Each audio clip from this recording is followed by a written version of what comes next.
The 300-yard drive is something of a legend in the golf world. Your old buddies talk about the bomb they hit once, and every year more and more professional and amateur golfers are destroying that mark with new technology and faster swings. And today this video will not end until I carry the ball 300 yards off the tee with my driver, but before that, we're gonna learn how to swing the club faster and get fit for one of the fastest drivers on the market. All the while, we deep dive into golf history to see that this mythical mark is not nearly as recent of a phenomenon as you think. So come along with me on this month-long journey to break my record and hopefully not my back as we chase the number 300.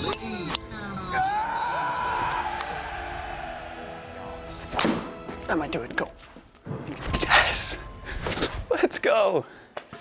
All right. So I love hitting the golf ball as hard as I possibly can, as often as I possibly can, and it turns out that idea is just about as old as golf itself. Just look at this. I found this as an article from a little while ago about a guy from the 1940s named Sam Snead. You might have heard of him. Soon, Slamming Sammy, then barefoot hillbilly from Virginia who could smooth the ball 300 yards off the tee. If he could do that in the 1940s, well, I'd hope I could do it now in 2025. And honestly, this idea of the 300-yard drive goes a lot farther back than that. I found so many stories talking about how Harry Vardon and all these other great golfers from the turn of the century were smacking the ball 300 yards with the wind at their back and getting the ball just as far as the guys are today. And with today's much more advanced technology and drivers coming out every single year making wildly ambitious distance claims, and then on top of that, the rise of long drive competitions and social media creators flaunting their incredible speed in front of millions of people, it's made us want to hit it far, but at least I had never really taken that step to see what I can do. Today we're gonna figure it out. But before we get any deeper into the archives, let's set up a baseline to understand where I am today and just how far I am away from that 300 number. So we're gonna do some driver warm-ups here and get some preliminary numbers before we can, start moving.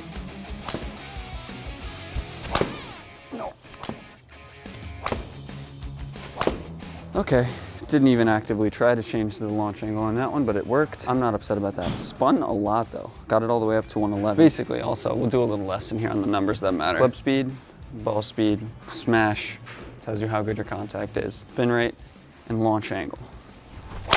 Launch angle only 11.4, so there's a lot of room here to lift that ball up, get that apex higher up. And it gets that total number a little bit closer to the carry number a little bit closer to the total.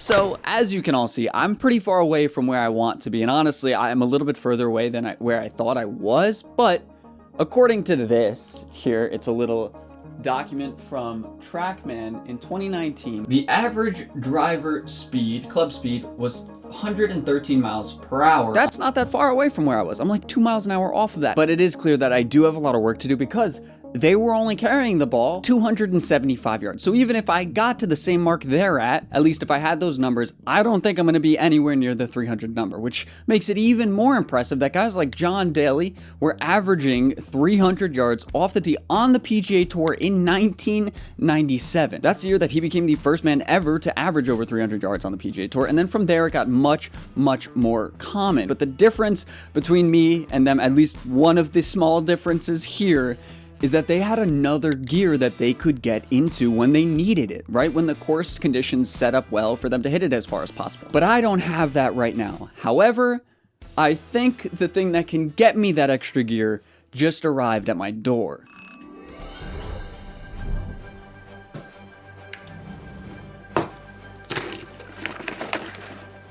This is the SpeedToad, one of many speed training tools that are out on the market, but in my opinion, not only is it the best because it's the most affordable, but it also attaches right to your shaft, and the app is very, very solid. It gives you a ton of workout plans and things you can do, and it also is backed by guys that I find very trustworthy online, and I have an affiliate link with them, but I also have affiliate links with the other speed training tools that are available, so I'll put those links down below as well. All right, so today's the first day with the SpeedToad. We're gonna see what it can do over here. TrackMan has an incredible setup, a way to track your speed, see how it all goes, and get a good understanding of where you are. But you don't need a TrackMan to do it. They make a ton of other launch monitors that do just as good for this speed training because you don't need the most advanced thing. Basically, all we care about today is how fast we can move this. We're going to track it in the app, have a good understanding of where we're at now, compared to where we're gonna be at in 3 days when I'm getting ready for the fitting. We're gonna go through the training drills that they have here. We're gonna do just regular swings. We're gonna go through, see what our fastest swing is here. We're only gonna do 5 reps. We're gonna take a break. We're gonna look at the numbers and go from there. We record the fastest swing from each set.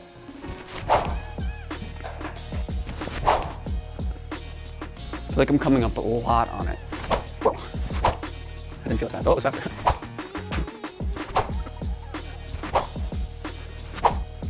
Now that we've gone through all this, it's a lot shorter than I expected, but I think that's because I skipped most of the warm-up, which I think, you know, most of us, you're probably gonna wanna do that. But 15, 30 minutes is fantastic for this. And I'm gonna see, just really quick, what has changed so far in my swing.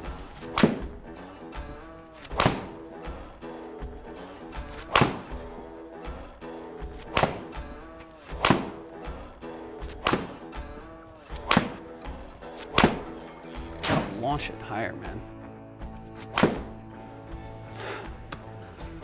Whoa. All right, we're gonna stop after that one. That was ridiculous. The numbers weren't great, right? The path is still super out to in. You wanna get that launch higher, but that's something that a fitting can be perfect for. With these numbers, I think I do it. Now, I do want to jump in here real quick to say that I was very excited when 4Wellness by Phil Mickelson reached out today to sponsor this video. See, since I'm putting my body through a ton for this journey, I want to make sure that I'm not only set up for success, but able to recover afterward, and that is exactly where 4Wellness comes in. See, they have a variety of products meant to help you lead a better, more healthy life in a very convenient package. But most important to me right now in my 300-yard journey here is the good stuff. A supplement to your morning coffee that helps to reduce inflammation, boost focus, and improve hydration. This way, I can feel a little bit more comfortable pushing myself to the limits, knowing that Phil has my back. And on top of that, they have some really good deals going on right now, where 4Wellness subscribers enjoy 25% off the single purchase price for life, with the option to save up to 30% on double subscriptions. And on top of that, new subscribers to the good stuff also receive a welcome kit with their first order. Either a ceramic canister and metal scoop, designed to look great on your kitchen counter, or Phil's favorite tumbler. So to save 25% with your subscription, click the link in the description, head on over to 4Wellness and enter code ROLUGOLF at checkout to get free shipping as well.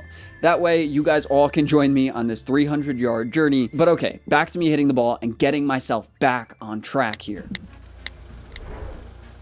For this second speed training session, I was really pumped up. I thought that maybe this could be the day that it could happen, that I wouldn't even need to go forward with the club fitting, that I could do it with the Sim 2, because the Sim 2 is one of the clubs that has the most cult following. All right, I'm gonna be honest today, to walk in and not see much of a jump, especially after watching some videos online of Bryson when he was really pushing his speed, and then seeing some of the good guys doing the same thing a few years later, it really put me down, because it was hard, and of course it was. You know, I think it's unreasonable to expect this much of a change, but I was like, I'm young, I'm flexible, I'm athletic, maybe I can do it. But I think I might just have the solution to get me a little bit closer to my goal, the fitting. So today is the day of the driver fitting. I'm really excited to see how it goes. I have no idea what it's actually going to do for me because I've never been fit. I don't know if I'm going to hit it, but I think I can get close. And nonetheless, I'm really grateful that FiveIron hooked it up today. When I told them about this project, they wanted to help out, and they're going to set me up with a driver that's going to position me well to finally do what I've been trying to do this entire video. So let's head on over there and go check it out. All right, guys, I'm not gonna lie, I was really giddy to get this fitting done. As I said, I reached out to FiveIron. They've been helping me out a lot on the channel. They came in so clutch, giving me access not only to a pro from their team to fit me, get me optimized, but get the club in my hands so I can keep pushing for my goal. Just to give a quick shout out to FiveIron for their help today. They have a great new Callaway tour fitting setup, and that's perfect because Callaway does a great job covering basically every variety of golfer there are, while also offering teaching and other services that can be very important for fittings, especially when you're not that dialed like me today. We'll definitely just kind of for right now, I'll say just whack me some with the TaylorMade. We're looking for a head right now. Okay. What head's gonna help you from the elite section? Like, oh, maybe you need a draw bias head. Maybe you need the triple diamond low spinning. Right now, usually we're heading more right? Yeah. Right now. I'm not closing the face. Yes. Yeah. Okay, so then, so now maybe we might be in more of just saying maybe a possible draw bias head. Okay, that's gonna help us reduce spin, get us the curvatures less, all that stuff. So just right now, hit me a couple of these.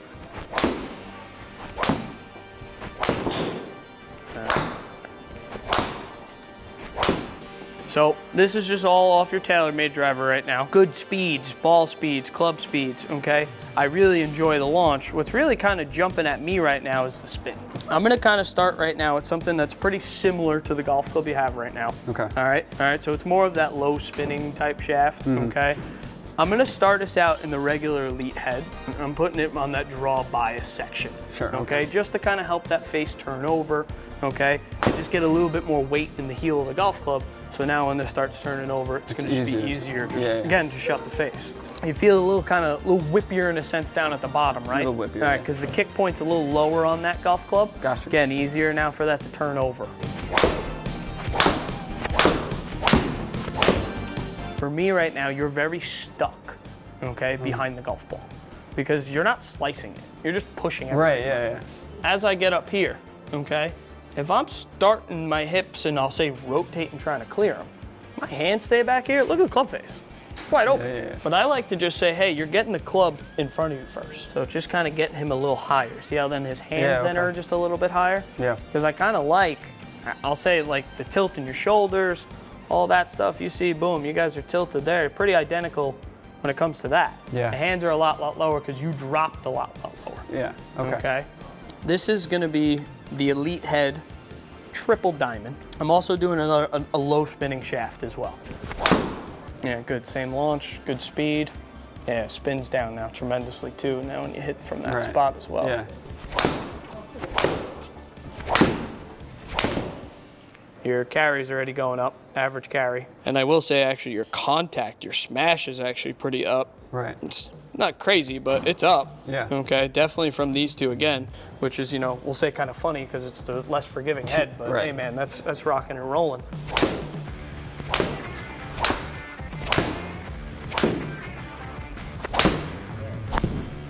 You found, for me, what I just see, this is how my brain works. I see, hey, it's in the middle of the face, okay? So swing's there. It goes, okay, how can I tame this to go the other direction? Yeah. To me now, it's a mixing and matching point. What time am I hitting this golf ball? Yeah. That's what I would say, oh, you're just late, you're stuck. Let's use those words off that. It's more of like it's a coaching thing. I need a lesson, or I need just a touch. learn how to close the just face. little things that we would focus from that aspect right now. Right, okay. Plus, just even in the aspect, like you said too, you totally are speed training, so your timing's going to be off. Yeah. Hey, you hit all these right here. Yeah. Are all, I mean, realistically, 2,500. One or two here got a little high, and really we'll just kind of go from, all right, face is a little bit open, and actually you swung a little bit down on the ball with this kind of. What are we set up here with? So right now, this is just the Elite Triple Diamond Head. Yeah. And this is the Diamana whiteboard, they call it. All right, so it's 63 grams with the TX flex. You're A-okay with that type of flex. Right. Okay, so I think this is the winner, really, for me right now at the moment. Okay? Yeah. Just, again, going from this. Right, I'm seeing a lot more distance. That carry number is just getting a lot higher than it was with the sim. So that's where we'll say the good news is to this. Okay. You're on your way to that 300 kind of driver. That's where now, I'll take my teaching cap and slide this thing and get it more back to the middle, no problem. Thank you guys. Hope everyone enjoyed this. And I'm Sean Ceblano. My Instagram, Sean Ceblano Golf, all one word. If you guys want to give me a follow or whatnot, I do some instructional videos on there. I'm in that FiveIron Grand Central. Cool. That's my spot. Thank you, man. This was perfect. I'm excited. Real good stuff, all right? All right, so that was absolutely insane. Not only was it my first fitting, but it was something that I was actually really happy to step away with. Yeah, I wasn't really closing the face that much, but it was not the driver's fault, right? It was just my swing because I have been doing all this speed training. Even before that, I have been losing the ball out to the right. So clearly, squaring the club face was an issue, and I was able to walk through it with Sean to understand why I was losing in the face, compare my swing to guys like Brooks Koepka. But obviously, I still want more, and I need more because this job is not done. I haven't even really come close to 300 yards, and I think there are still a couple of possibilities where I can push my body just a little bit further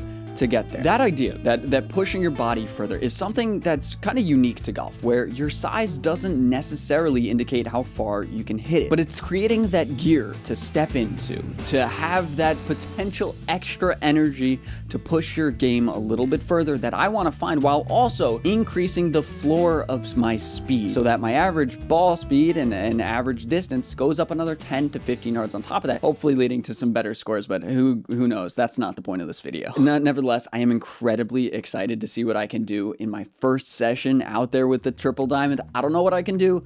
No promises. Fingers crossed though. All right guys, so today is day 3 of the SpeedToad training. I'm thinking a lot about where I want to apply this force and start it, because I noticed that I think I'm getting a lot of the speed here with just flipping the wrist, and that's obviously not what I want, because that's ending up in me having trouble squaring the face up. Whew. All right, we're stepping it up a little bit. Whoa. Felt slower. Whoa. That felt slower. Now this is obviously my favorite part, where we get to swing left-handed. I think I hate it the most because I look funny doing it, but honestly, it's something I know I need to work on, because it's gonna, I think it works on your decelerating muscles or something like that.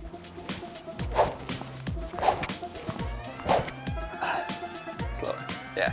So now we do dry driver swing, which is basically going to give me my theoretical highest speed, club speed, with, you know, the new driver setup that we have today.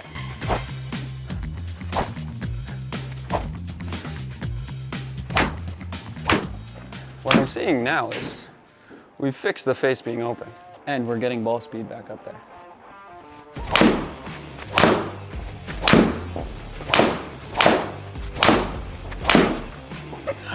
Ball speed felt better, yeah. Felt fast. That was fast. Come on, do it. Oh, that's the fastest I've seen in a while. 115.6. Good face, good path. 275 carry, 314 total. With 1750 spin, it spun too low. I didn't launch it high enough. 8.5 is not enough. I need to launch it higher. Whoa. That was my fastest club speed. I haven't even carried one 290, but I feel like I'm close.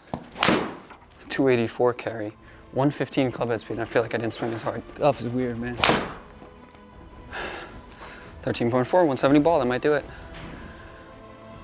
Oh, 293, it's like the second I calm down, I'm almost there. Whoa, I almost hook. Yeah, I gotta stop swinging out of my shoes, man. I could just do it normally. Oh, another 290. 114, too slow. 170 ball though, that's fantastic. Oh my God, 115. Bryson was right, you just have to hit a ton of shots. That might do it. Come on, ball. Come on, go. Oh, 286 again. Launch, not that high, 172 ball. Spun too much.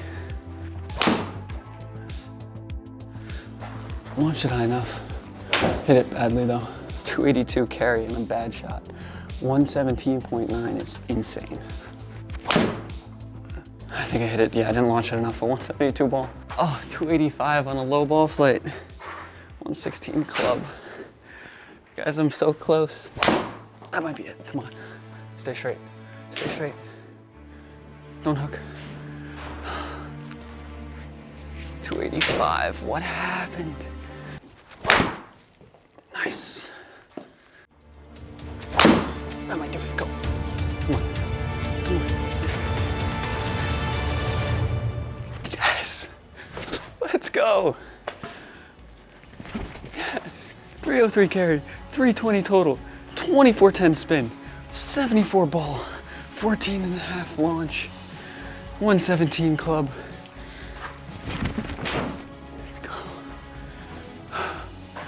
I did it, boys, let's go. So that was an adventure and a half. I didn't really know if I could do it. I knew I was gonna figure it out or this video wouldn't go out, but I actually hit it 300 yards. It's a different game from up there. I'm still not perfect. It's still a little erratic, but that's because I have been doing this speed training with the SpeedToad. And honestly, this just shows me that a little bit of intention about where you are focusing your improvement in your golf game can really, really make outsized benefits toward your performance on the course. To see that makes this all worth it to me, especially when it happened in about a week. And so if I can see that much change, I think it's something to consider. Now, make sure you go and head on over to my Patreon if you want to see more videos from me, and I'll continue posting on there just more maybe director's cuts and more things from my golf channel, and it's just a great way to support me. But thank you for watching, thank you for sticking with me, and thank you to Jake Parsons for supporting me on the Patreon. I'll see all you guys in the next one. Peace.